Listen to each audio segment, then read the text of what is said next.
साथियों नमस्कार। साथियों, चतुर्थ श्रेणी कर्मचारी भर्ती की जो आवेदन प्रक्रिया है वो शुरू हो चुकी है और अब तमाम अभ्यर्थी जो है लगातार आप लोगों की नज़र है कि भैया इस भर्ती में लगभग कितने फॉर्म जाएंगे।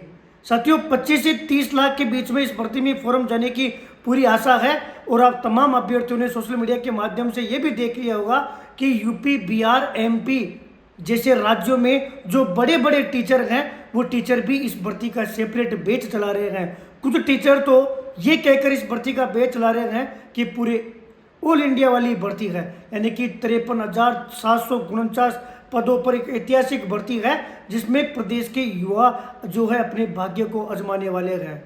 लेकिन साथियों, मैं पिछले 1.5 माह से आप तमाम साथियों की जो मांग है कि राजस्थान जीके का वेटेज बढ़ना चाहिए उसको लेकर प्रयासरत हूं और अब तमाम अभ्यर्थियों के दिमाग में इन दिनों सबसे बड़ा सवाल यही है कि भैया जीके बढ़ेगा कि नहीं बढ़ेगा। इस वीडियो के माध्यम से मैं अब तक किया गया पूरा प्रयास और कहां तक प्रयास पहुंचा है, हम सफलता के केवल और केवल एक कदम दूर बचे हैं और पूरी रणनीति क्या थी जिस रणनीति के तहत आज हम यहाँ पर पहुँच पाए हैं। साथियों, आज कार्मिक विभाग में जाकर फाइनल जो वार्ता थी वो की है। अधिकारियों के समक्ष अब तक का जितना प्रयास था उसका जो निचोड़ था उसको हमने रखा है। सबसे पहले हम तमाम अभ्यर्थियों का डाउट क्लियर कर दूं कि हमारी मांग क्या है। साथियों, हमारी मांग ये है कि चतुर्थ श्रेणी कर्मचारी भर्ती का जो सिलेबस है उसमें जो राजस्थान जीके है जो फिलहाल 17% के आसपास है उसका वेटेज बढ़ाया जाए, यानी कि 17% के हिसाब से जो अंक बार राजस्थान जीके को मिला है ना उसका अंक बार ओब्लिक परसेंटेज बढ़ाया जाए। कौन बढ़ाएगा भैया? इसको राजस्थान कर्मचारी चयन बोर्ड बढ़ाएगा। कैसी बात कर रहे हो भैया? कर्मचारी चयन बोर्ड के अध्यक्ष जी ने तो ट्वीट करके मना ही कर दिया था कि विभाग का काम है।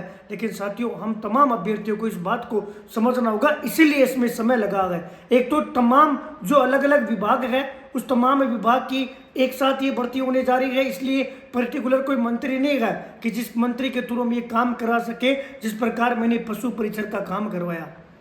साथियों, 17/10/2024 को इस भर्ती को लेकर कार्मिक विभाग ने नियम संशोधन किया था। उस समय नियम संशोधन करके सिर्फ परीक्षा स्कीम तय की गई, कार्मिक विभाग के द्वारा परीक्षा स्कीम तय की गई जिसमें ये लिखा गया कि इसमें सामान्य हिंदी होगी, अंग्रेजी होगी, गणित होगा और साथियों सामान्य ज्ञान होगा। 2 घंटे का ये पेपर होगा और 200 इसमें अंक होंगे। यही स्कीम तैयार की गई है, यानी कि इसमें परिवर्तन अगर जब कभी भी करना होगा ना तो केवल कार्मिक विभाग कर सकता है और वही प्रोसेस है कैबिनेट के थ्रू। लेकिन साथियों, हमारी मांग ये नहीं है, हमारी मांग ये है कि इस भर्ती का जो विस्तृत सिलेबस जारी किया गया ना उसमें जो राजस्थान जीके को केवल 17% वेटेज मिला ना उस वेटेज को बढ़ाने की मांग है। साथ में 17/10/2024 को जब ये नियम संशोधन हुआ ना तो स्पष्टीकरण में साफ साफ लिखा गया कि बोर्ड के द्वारा सिलेबस जो विवरण और जो विस्तार है वो समय समय पर किया जा सकेगा, यानी कि विस्तार करने की जो शक्ति है, जो पावर है वो कर्मचारी चयन बोर्ड को दी गई। इसी के तहत आज कार्मिक विभाग में ये सब कुछ स्पष्ट हो गया कि किसके हाथ में है वेटेज कौन बढ़ाएगा। साहब, वेटेज कर्मचारी चयन बोर्ड ही बढ़ेगा और वहीं से बढ़ाया जाएगा। ये बात 101% क्लियर है। अब आप ये कहोगे कि भैया इतना समय क्यों लग रहा है? साथियों, सबको राजी करने में समय लगता है। देखिए, सबसे पहले बीजेपी प्रदेश अध्यक्ष माननीय मदन राठौर जी से मुलाकात की गई। उनको हमने अपने पक्ष में रखा कि किस प्रकार युवाओं को नुकसान है। आपको क्या लग रहा है कि केवल सिंपल ज्ञापन देने से पक्ष में आ गए? साहब, तथ्य रखने पड़ते हैं। उसके लिए 12 राज्यों की स्टडी की गई और 12 राज्य में किस प्रकार से दूसरे राज्य अन्य राज्य के अभ्यर्थी को रोका जाता है उसके प्रमाण इस जो पत्र था, जो एप्लीकेशन था, जो ज्ञापन था उसके साथ संलग्न किया गया कि एमपी में किस प्रकार रोका जाता है, बसाई जो राज्य है उनमें किस प्रकार से रोका जाता है, यूपी में किस प्रकार से रोका जाता है, हरियाणा में किस प्रकार से रोका जाता है।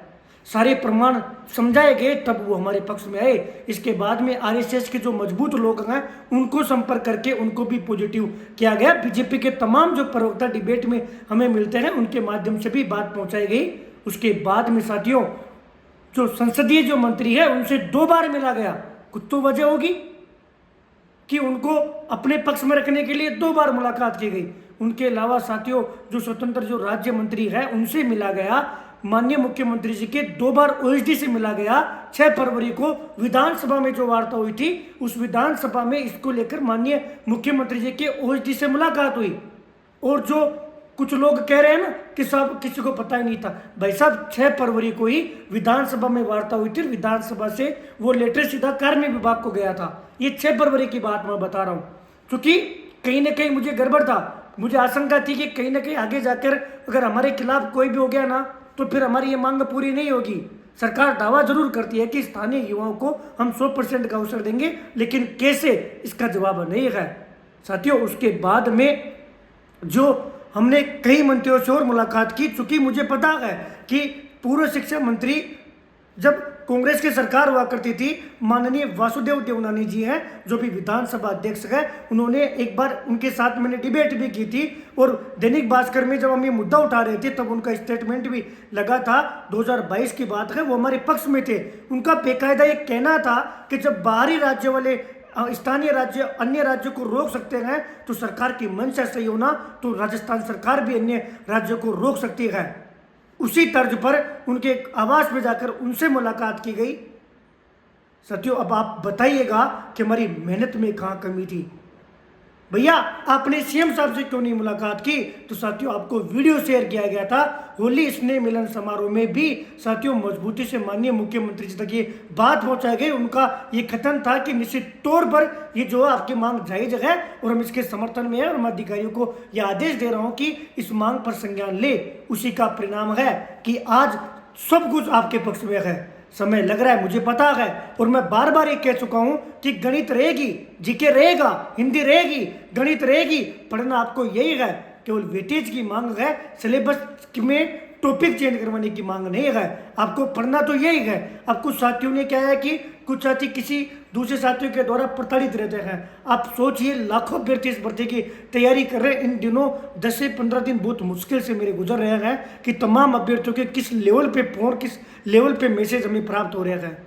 आज फाइनल रूप से रणनीति के तहत सब कुछ अपने पक्ष में है। ऐसा कोई अधिकारी या मंत्री आपको नहीं मिलेगा, ये सरकार आपके खिलाफ नहीं है कि सरकार ये कहे कि हम नहीं चाहते कि राजस्थान जीके का वेटेज बढ़े। माननीय जो के विश्नोई जी मंत्री जी है उनसे भी मुलाकात की गई। इसके बाद में मैंने एक ट्वीट किया था कि कार्मिक विभाग ने कर्मचारी चयन बोर्ड से स्पष्टीकरण मांगा है या सुझाव मांगा है कि जब विस्तार आपके हाथ में था तो आपने 17% राजस्थान जीके की है, इसको लेकर कार्मिक विभाग ने जो है पत्र लिखा था या पत्र भेजा था ऑनलाइन, किसको? कर्मचारी चयन बोर्ड को।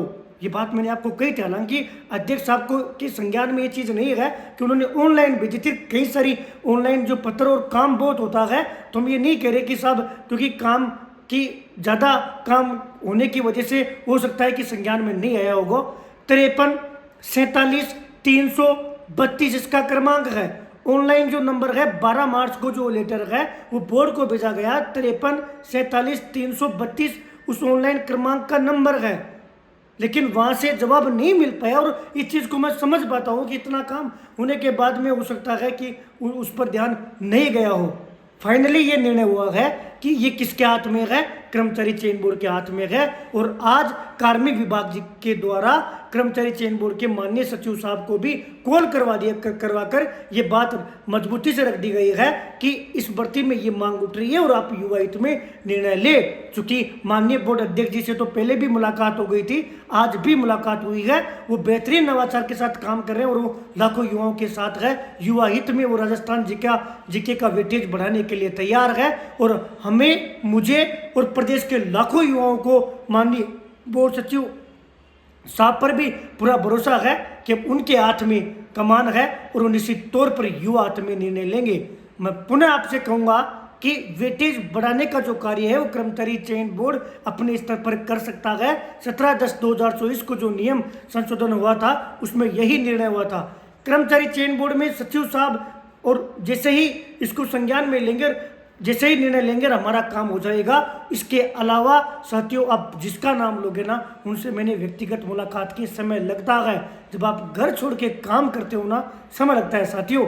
कई लोगों ने कहा कि कर्मचारी चयन बोर्ड का तो कोई लेना देना ही नहीं है, हनुमान किसान तो गुमराह कर रहा है। कई लोगों ने कहा कि विभाग में किसी को पता ही नहीं है। मैंने हर एक चीज़ का आपको जवाब दिया है और आप अगर सच्चाई के साथ हो ना, आप मेरे से जुड़े हुए हो ना, तो आप तमाम साथियों के पास मेरे ही इस एक्स अकाउंट पे हर एक चीज़ का प्रमाण समय समय पर आपको मिलेगा। हाथ में मेरे भी नहीं है, हाथ में आपके भी नहीं है। इंसान मेहनत कर सकता है, इंसान प्रयास कर सकता है। आप लोग ने जितना सहयोग किया, आपके सामने सब कुछ है कर्मचारी चयन बोर्ड के हाथ में। और मैं आज ही यानी कि कल मैं जाकर पुनः सचिव साहब से निवेदन करूंगा और मुझे पूरा भरोसा है कि निश्चित तौर पर यह मांग पूरी होगी। बाकी जब तक मांग पूरी नहीं होगी ना, जब तक मैं प्रयास करूंगा। पढ़ने वाले साथी पढ़ते रहिएगा, केवल वेटेज बढ़ाने की मांग है। कई साथी कहते भैया बाहरी राज्य का कोटा है, क्यों ना कम करवा दीजिए। आप सोचिएगा कि समय के साथ क्या आपको मेरे कार्य के प्रति आप लोग विचार कीजिएगा कि हनुमान किसान के कार्य से संतुष्ट हो या नहीं हो। कमियां सब में होती है सर, लेकिन बिना आपको आर्थिक रूप से परेशान किए, बिना आपको घर से बाहर बुलाए, बिना भीड़, बिना किसी राजनीति के, बिना किसी नारेबाजी के, बिना आप लोगों को परेशान किए आप लोगों की मांग साथियों न केवल उठाने का प्रयास कर रहा हूं, जबकि सरकार तक पहुंचाने का। और सरकार तक देखिए अब तक की लगभग सारी मांगें पूरी हुई है, यानी कि सरकार सुन रही है। बाकी आप कभी जयपुर आके देखिएगा और आप प्रयास करके देखिएगा कि सरकार में कौन है जो आपकी डायरेक्ट मांग सुन पाएगा। संगठन में शक्ति है, एक दो अपवाद है जिनकी दुकानें लगभग बंद हो चुकी है, क्योंकि उनको लेना देना कुछ नहीं है। घर से आएंगे नहीं, कॉपी पेस्ट करके वो डालते रहेंगे और गुमराह करते रहेंगे, एक दूसरे के ऊपर आरोप लगाते रहेंगे। जो समय है उसको सबको साथियों उस समय जवाब देगा। अगर मैं अच्छा काम करूंगा आप लोगों के प्रति, आप मेरे प्रति, आप लोगों की जवाबदेही तय होगी, प्यार प्रेम बनेगा, एकता बनेगी, ये सिस्टम बदलेगा। हमें एक एक फर्जीवाड़ा बंद करवाना है, सिस्टम से लड़ना है और हर प्रकार से युवा हित में जो मांग होगी उसको मिलजुल कर पूरा करवाना है। मैं तमाम साथियों से अपील करूंगा कि अब हम एक कदम दूर है। आप भी बालाजी महाराज से दुआ कीजिएगा और बालाजी महाराज से कामना कीजिएगा कि कर्मचारी चयन बोर्ड इस तमाम जो विविधा है उसको समझे और अपने स्तर पर एक बेहतरीन निर्णय ले। इसके लिए मैं कल पुनः कर्मचारी चयन बोर्ड में माननीय सचिव साहब से मुलाकात करूंगा और इस सारा प्रकरण उनके संज्ञान में, हालांकि उनके संज्ञान में है, और वो तमाम जो है सब चीज़ें को देखते हुए युवा हित में निर्णय लेंगे। और बालाजी महाराज से मैं भी कामना करूंगा, आप भी कामना कीजिएगा। बहुत बहुत धन्यवाद, बहुत बहुत आभार। कोई भी सुझाव हो आप जरूर कमेंट कीजिएगा। आपका भाई, आपका साथी हनुमान किसान, धन्यवाद।